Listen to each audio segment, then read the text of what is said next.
Hi மக்களே, வணக்கம். Welcome to cities corner. இன்றைக்கி நம்ம ஒரு simple home style veg biryani தான் பார்க்க போகிறோம். ரொம்ப சிம்பிள் ரெசிபி. இதில் எந்த ஆர்டிஃபிஷியல் மசாலாஸும் ஆட் பண்ணல. நீங்கள் வீடியோ கோ த்ரூ பண்ணிவிட்டு என்ஜாய் பண்ணுங்கள். மறக்காமல் like, comment, share and subscribe. Thank you. 2 glass basmati rice எடுத்து ஊற வச்சுக்கலாம்.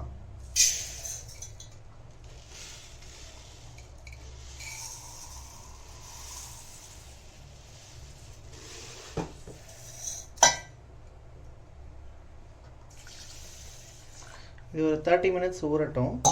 அதுக்குள்ளே நம்ம மற்றதெல்லாம் ரெடி பண்ணிக்கலாம். இப்போ தேவையான இன்க்ரீடியன்ட்ஸ் என்னென்னு பார்க்கலாம். 2 மீடியம் சைஸ் ஆனியன் எடுத்து கட் பண்ணி வச்சுருக்கேன்.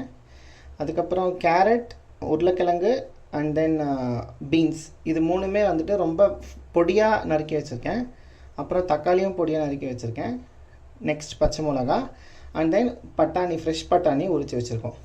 ஸோ இதில் என்ன ஒரு முக்கியமான ஹெல்த் டிப் அப்படின்னா, நீங்கள் எந்த வெஜிடபிளுமே வந்துட்டு கட் பண்ண அப்புறமா வாஷ் பண்ணாதீங்க. அதில் இருக்க நியூட்ரியன்ஸ், மினரல்ஸ் எல்லாமே போயிடும். ஸோ தயவு செஞ்சு நீங்கள் வந்துட்டு கட் பண்ணுறதுக்கு முன்னாடி வாஷ் பண்ணிவிட்டு அதுக்கப்புறமா எந்த வெஜிடபிள்னாலும் யூஸ் பண்ணுங்கள். பட் ப்ளீஸ் என்ஷூர் கட் பண்ண அப்புறம் எந்த வெஜிடபிளுமே வாஷ் பண்ணாதீங்க. நெக்ஸ்ட்டு பார்த்தீங்கன்னா சோம்பு, பிரிஞ்சி இலை, பட்டை, கிராம்பு. சோம்பு வந்துட்டு ஒரு டீஸ்பூன், பிரிஞ்சி இலை 1 இடித்து வச்சுருக்கேன். அண்ட் தென் ஒரு பெரிய சைஸ் ஒரு 2.5 இன்ச் பட்டையை போட்டு வச்சுருக்கேன். ஒரு 5 to 6 கிராம்பு. அதுக்கப்புறம் பார்த்திங்கன்னா புதினா பேஸ்ட், 3 டேபிள் ஸ்பூன் இஞ்சி பூண்டு பேஸ்ட். இது கூட நமக்கு தயிர், ஃப்ரெஷ் புதினா லீவ்ஸ் அண்ட் தென் கொத்தமல்லி தழை தேவைப்படும். ஆயில் அண்ட் உப்பு தேவைக்கேற்ப. இப்போ ஒரு பாத்திரத்தில் 3 டேபிள் ஸ்பூன் கடலெண்ணெய் ஊற்றி காய வச்சுருக்கேன். இதில் வந்துட்டு அந்த பட்டை, கிராம்பு, பிரிஞ்சி இலை அண்ட் தென் சோம்பு எல்லாத்தையும் போட்டுக்கலாம்.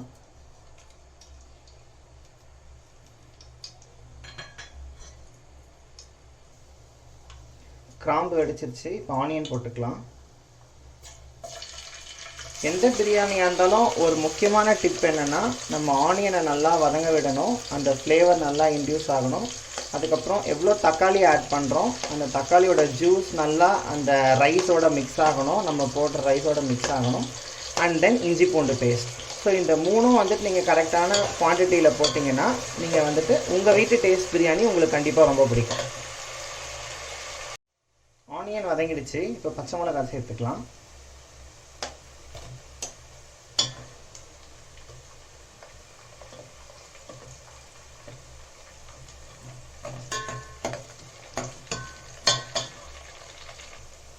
பச்சை மிளகாவும் கலர் சேஞ்ச் ஆகிடுச்சு. இப்போ தக்காளியை தவிர மீதி வெஜிடபிள்ஸ் எல்லாத்தையும் சேர்த்துக்கலாம்.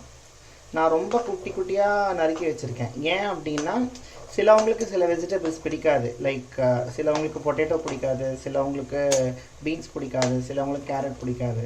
ஸோ நீங்கள் பெருசாக கட் பண்ணிங்கன்னா அதை வந்துட்டு அழகாக ஈஸியாக எடுத்து வச்சுட்டு சாப்பிட்ருவாங்க. ஸோ அந்த மாதிரி பண்ணக்கூடாதுன்றதுக்காக நம்ம இந்த மாதிரி ஃபைனாக சாப் பண்ணிட்டோம் அப்படின்னா அது வந்துட்டு உங்களோட பிரியாணி ரைஸோட ரைஸாக போயிடும். அதனால் நீங்கள் கூடிய அளவு ரொம்ப ஃபைனாக சாப் பண்ண பாருங்கள். இதில் பார்த்தீங்கன்னா தெரியும், ரொம்ப குட்டியாக நறுக்கியிருக்கேன்.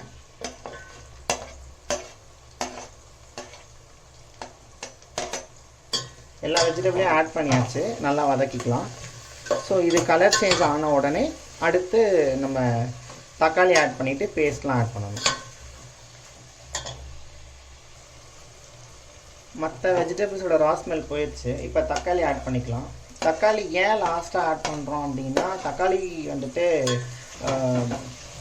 குக் பண்ண விடாமல் பண்ணிடும் மற்ற வெஜிடபிள்ஸை. ஸோ அதை லாஸ்ட்டாக ஆட் பண்ணுறீங்க அப்படின்னா நம்ம எல்லாத்தையும் வெந்தப்புறம் ஆட் பண்ணுறது நல்லது. நான் வந்துட்டு ஒரு பெரிய கேரட், 2 குட்டி உருளைக்கிழங்கு, 2 தக்காளி அண்ட் தென் ஒரு 10 to 12 பீன்ஸ், ஒரு 100 கிராம் உரிச்ச பட்டாணி எடுத்திருக்கேன். ஸோ இந்த அளவை நான் ஸ்டார்டிங்கில் சொல்ல மறந்துட்டேன். இப்போ வந்துட்டு தக்காளியும் நல்லா வதங்கிடுச்சு. இப்போது 3 டேபிள் ஸ்பூன் இஞ்சி பூண்டு பேஸ்ட் போட்டுடலாம். இஞ்சி பூண்டு பேஸ்ட் கொஞ்சம் நீங்கள் நார்மலாக சேர்த்துக்கிறத விட ஜாஸ்தியாக பிரியாணிக்கு சேர்த்தா தான் அது வந்துட்டு நல்லா ஃப்ளேவரிங்காக இருக்கும். இது ரா ஸ்மெல் போட்ட அப்புறமா புதினா பேஸ்ட் ஆட் பண்ணணும். இப்போ புதினா பேஸ்ட் ஆட் பண்ணிக்கலாம். புதினா வந்துட்டு நான் கலரிங்காக இதை பேஸ்ட் பண்ணுறேன். கூட புதினோட ஃப்ளேவர் நல்லாயிருக்கும்.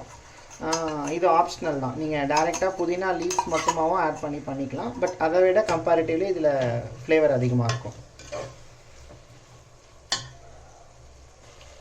இப்போ புதினா லீவ்ஸ் போட்டு வதக்கிக்கலாம்.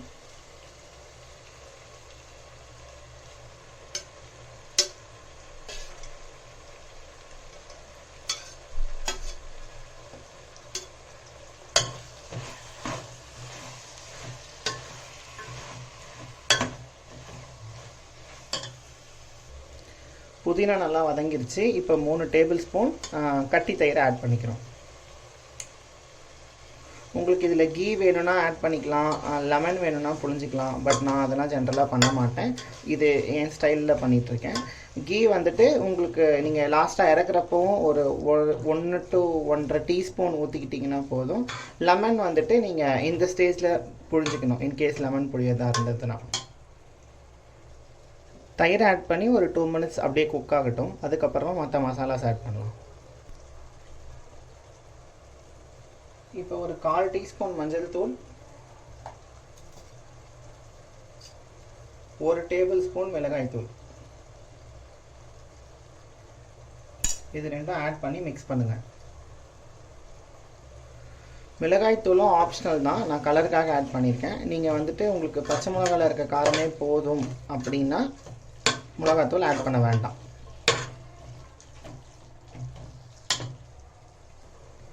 இப்போ உப்பு ஆட் பண்ணிக்கலாம். ஆக்சுவலி உப்பு வந்துட்டு நீங்கள் ஆனியன் ஆட் பண்ணும்போதே கூட ஆட் பண்ணிக்கலாம். ஸோ தட் நீங்கள் உப்பு போட்டால் வெங்காயம் சீக்கிரமாக வதங்கிடும். பட் ஆனால் இந்த டிஷ் வந்துட்டு கொஞ்சம் நம்ம பொறுமையாக பண்ணோம் அப்படின்னா நீங்கள் நல்ல ரிசல்ட்டை எக்ஸ்பெக்ட் பண்ணலாம், நல்ல டேஸ்ட்டை எக்ஸ்பெக்ட் பண்ணலாம். எல்லாமே வந்துட்டு தண்ணி ஊற்றுறதுக்கு முன்னாடி எவ்வளோ வதங்குது எவ்வளோ வேகுது அப்படின்றது தான் வெஜ் பிரியாணியோட டேஸ்ட்டே இருக்குது. இப்போ பார்த்தீங்கன்னா ஆயில் நல்லா பிரிஞ்சு வருது. ஸோ எல்லாமே வெந்துருச்சு. இந்த ஸ்டேஜில் வந்துட்டு நம்ம தண்ணி ஊற்றிக்கலாம். நான் ஃபாலோ பண்ணுற மெஷர்மெண்ட் என்னென்னா 1:2. ஸோ நீங்கள் எந்த கப்பில் அரிசி மெஷர் பண்ணுறீங்களோ அதுலேயே 1 கப்புக்கு 2 டம்ளர், அதே 2 கப்பு தண்ணி ஊற்றிக்கணும். ஸோ நான் 2 கப் எடுத்திருக்கேன். 4 கப் தண்ணி மெஷர் பண்ணி ஊற்றிக்கிறேன். இது கொதி வந்ததுமா அரிசி ஆட் பண்ணிக்கலாம். தண்ணி ஊற்றி மிக்ஸ் பண்ணியாச்சு. ஒரு கொதி வரட்டும், அதுக்கப்புறமா அரிசி போடலாம். இப்போ தண்ணி நல்லா கொதிக்குது. இந்த ஸ்டேஜில் நம்ம அரிசி ஆட் பண்ணிடலாம். 2 டம்ளர் அரிசி எடுத்துருக்கோம்.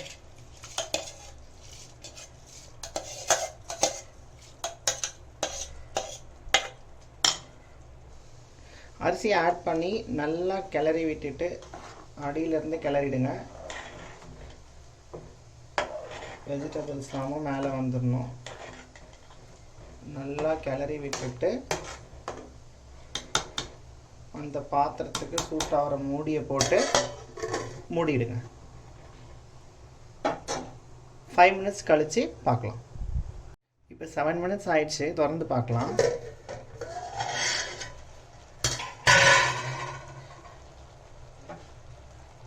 ஸோ ஹாஃப் குக் ஆகிடுச்சு. இந்த ஸ்டேஜில் நம்ம கொத்தமல்லி ஆட் பண்ணிடலாம். ஜென்ரலாக லாஸ்ட்டாக ஆட் பண்ணுறது நான் ப்ரிஃபர் பண்ண மாட்டேன். பிகாஸ் கொத்தமல்லியும் கொஞ்சமாக வெந்து அதனோட ஃப்ளேவர் நம்மளோட டிஷ்ஷில் இன்டியூஸ் ஆகணும். அதனால் நீங்கள் வந்துட்டு இந்த மாதிரி ஹாஃப் குக்டாக இருக்கும் போதே ஆட் பண்ணிவிடுங்க. இப்போ லேசாக கிளறி விடணும், அரிசி உடையாமல், ரொம்ப லேசாக.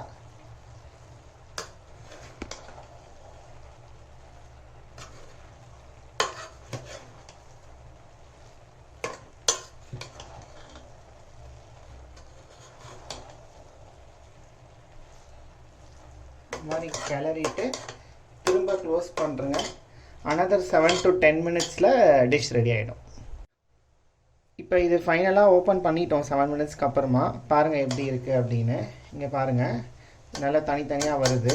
ஒரு ஆஃப் பண்ணிவிட்டு ஒரு 5 மினிட்ஸ் க்ளோஸ் பண்ணி வச்சிட்டிங்க அப்படின்னு சொன்னால் உங்களுக்கு இன்னும் நல்லா அரிசி ஊசி ஊசியாக வந்துடும். ஆல்சோ ஒன் மோர் இம்பார்ட்டண்ட் விஷயம் என்னென்னா, நீங்கள் ரைஸ் போட்ட அப்புறமா சிம்மில் வச்சிடணும். அந்த நெக்ஸ்ட்டு 15 மினிட்ஸ் குக் ஆகிறதுமே அது ஃபுல்லாகவே சிம்மில் தான் குக் ஆகணும். இது ஃபுல்லாகவே வந்துட்டு பாருங்கள் நேச்சுரல் கலர். நம்ம அடிஷ்னல் கலரிங் ஏஜென்ட் எதுவும் ஆட் பண்ணல. பிரியாணி மசாலா, கரம் மசாலா அந்த மாதிரி எதுவுமே ஆட் பண்ணல. எல்லாமே நேச்சுரலாக பண்ணது. ஸோ இது ஃபுல்லாகவே நமக்கு நேச்சுரல் கலர் கொடுத்துருக்கு. கலரிங் ஏஜென்ட்ஸ் வேணும் அப்படின்றத விட நீங்கள் நேச்சுரலாக சாப்பிட்டு ஹெல்த்தியாக இருக்கிறதே பெட்டர். ஸோ தேங்க்ஸ் ஃபார் வாட்சிங் திஸ் வீடியோ.